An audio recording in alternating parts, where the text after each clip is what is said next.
ایک دفعہ کا ذکر ہے کہ کسی جنگل میں 12 سنگا رہتا تھا۔ 12 سنگا اپنے خوبصورت سینگوں پر ہمیشہ اترایا کرتا تھا، لیکن جب وہ اپنی بہت دبلی پتلی ٹانگوں پر نظر ڈالتا تو بہت زیادہ غمگین ہو جایا کرتا تھا۔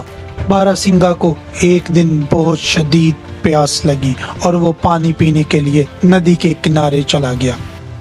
ندی کے کنارے وہ اپنا پانی پینے میں بہت زیادہ مشغول تھا، اتنا مشغول تھا کہ اسے دور سے آتے ہوئے کتوں کے گھرانے کی آواز تک بھی سنائی نہ دی۔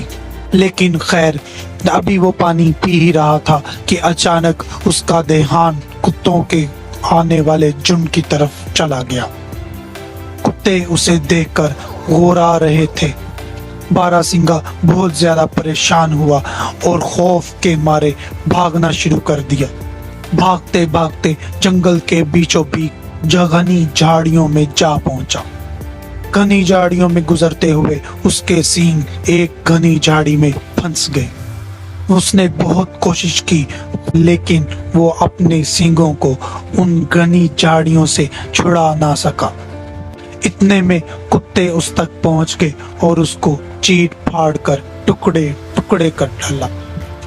وہی سینگ جس کے اوپر اسے بہت زیادہ ناز تھا، وہ مان کرتا تھا، جن پر وہ فخر کرتا تھا، انہی نے اس کو موت کے گھاٹ اتار دیا، جبکہ وہ ٹانگیں ان سے یہ نفرت کرتا تھا۔